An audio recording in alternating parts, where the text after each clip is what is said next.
Olá, boa tarde. Daqui a pouco, às 4 da tarde, o Senado realiza sessão deliberativa remota para votar, entre outros projetos, o que suspende temporariamente a realização do Exame Nacional do Ensino Médio, o Enem, em razão da pandemia do coronavírus. A autora do projeto, a senadora Daniela Ribeiro, do PP da Paraíba, está preocupada com alunos que, sem acesso a aulas remotas, não teriam como competir em condições de igualdade com outros alunos. O projeto tem parecer favorável do senador Isalci Lucas, do PSDB do Distrito Federal. E a decisão de incluir o projeto na ordem do dia desta terça-feira foi tomada pelos líderes partidários na reunião de ontem.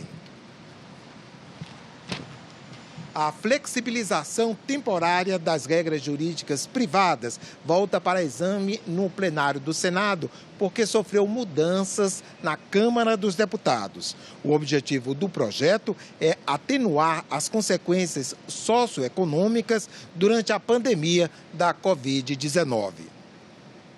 Suspensão até o fim do ano de ações de despejo, prisão somente domiciliar para devedores de pensão alimentícia e poderes emergenciais para síndicos de condomínios restringirem o uso de áreas comuns. Esses são alguns pontos do projeto de regime jurídico especial que passa por votação final no Senado hoje, depois de o texto ter sofrido mudanças na Câmara dos Deputados. O objetivo do projeto é atenuar as consequências socioeconômicas da Covid-19. A flexibilização de regras jurídicas privadas é transitória para o período de pandemia e vale para as ações iniciadas a partir de 20 de março, quando foi publicado o decreto de calamidade pública. O autor do projeto, o senador Antônio Anastasia, do PSD de Minas Gerais, diz que se inspirou em iniciativas semelhantes já aprovadas por países como Estados Unidos, Alemanha e Reino Unido. Questões tributárias, administrativas, de falências ou de recuperação empresarial devem ser tratadas em outros projetos de lei. O primeiro texto, aprovado pelo Senado em abril, foi um substitutivo da relatora, Simone Tebet. Ela incorporou parte das 88 emendas apresentadas pelos senadores. É dever deste Parlamento, como protagonista na garantia da segurança jurídica e na realização dos fins superiores da República, elaborar e oferecer à sociedade uma lei que consiga dar segurança jurídica, estabilidade, previsibilidade às regras de direito privado no curso desta fase excepcional que desafia as estruturas normativas presentes. Uma das mudanças feitas pelos deputados na semana passada foi a retirada de uma emenda do senador Fabiano Contarato, da Rede do Espírito Santo, que beneficiava motoristas de aplicativo com a redução temporária em 15% do repasse que eles têm que fazer às empresas. Os deputados retiraram também regras que até outubro restringiriam a realização de reuniões e assembleias presenciais em sociedades empresariais, associações e fundações, mas permitiram que haja deliberações virtuais. Questões tributárias, administrativas, de falências ou de recuperação empresarial devem ser tratadas em outros projetos de lei. O regime especial também suspende a aplicação de multas em caso de atraso no pagamento de tributos federais, como escrituração contábil digital e fiscal. E também pode ser votado hoje um projeto que prevê que leitos vagos de hospitais particulares poderão ser utilizados automaticamente para a internação de pacientes atendidos pelo Sistema Único de Saúde, o SUS, com síndrome aguda respiratória grave ou com suspeita ou diagnóstico de Covid-19. A Constituição Federal e a lei que regula ações e serviços de saúde dizem que, diante de ameaça de perigo público, os governos poderão automaticamente usar equipamentos de propriedade particular. Foi com base nisso e na situação da saúde pública do país frente à pandemia do coronavírus que 5 senadores apresentaram o projeto de lei. O PL 2308 de 2020 democratiza a saúde nesse momento tão importante de pandemia. Não podemos escolher quem terá leitos ou não. Isso é desumano. Leito é para todos. A importância do projeto é nós contribuirmos para a solução desse grave problema que estamos vivendo no segmento público, em que a rede hospitalar está praticamente em colapso e precisa ser socorrida pela chegada de novos leitos, especialmente UTI, para atender a população como um todo. O SUS já não utiliza leitos da iniciativa privada? Sim, utiliza, mas precisa ter uma pactuação anterior. E no momento de pandemia não se pode esperar. Boa parte dos leitos privados que são hoje utilizados no SUS, eles são resultado de convênios entre o SUS e os próprios hospitais, muitos deles filantrópicos, que recebem uma contrapartida do Sistema Único de Saúde. Não é justo que a gente veja brasileiros e brasileiras indo a óbito por falta de um leito de UTI do Sistema Único de Saúde, ou seja, público, quando existe vacância nos privados. Pela proposta, para que os gestores do Sistema Único de Saúde possam se planejar quanto à utilização de leitos e equipamentos do setor privado, todos os hospitais deverão informar diariamente ao Ministério da Saúde o número total de leitos que possuem, ocupados e livres, de unidade de terapia intensiva, em enfermaria e em apartamento, e a quantidade de ventiladores pulmonares, detalhando quantos estão em uso, quantos estão disponíveis e em manutenção.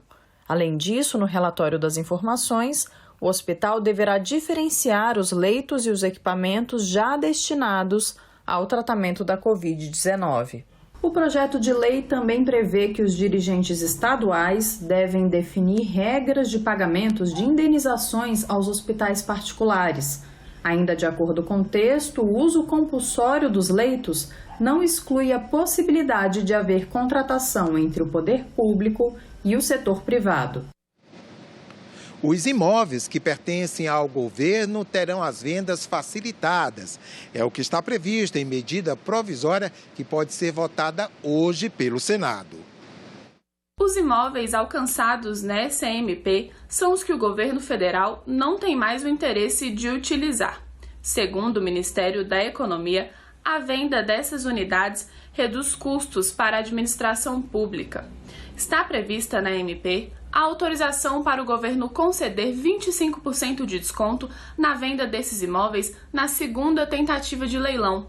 Anteriormente, era possível apenas um desconto de 10% em imóveis avaliados em até 5 milhões, mas já na terceira tentativa de leilão. Caso o leilão tenha fracassado, corretores de imóveis poderão intermediar as vendas e o desconto de 25% continua. Suspensão por até 3 meses da contribuição patronal do INSS. Projeto cria um regime tributário especial e vale para as empresas micro e pequenas e também para empresários individuais que optarem pela adesão ao regime temporário. Chegou ao Senado um projeto que suspende por até 3 meses o pagamento da contribuição previdenciária patronal. Durante o prazo de 2 meses, as empresas poderão não recolher a referida contribuição.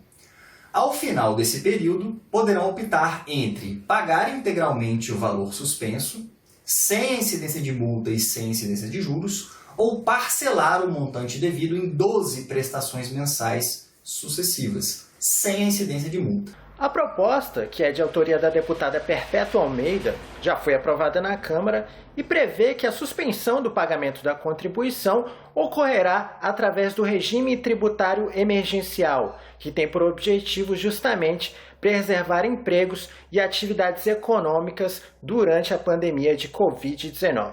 O empregador que aderir à suspensão pode pagar em até 2 meses o valor que deixou de ser recolhido pelo INSS, sem multa ou juros. O texto também permite o parcelamento em até 12 vezes. Neste caso, as parcelas devem ser corrigidas pela taxa Selic mês a mês.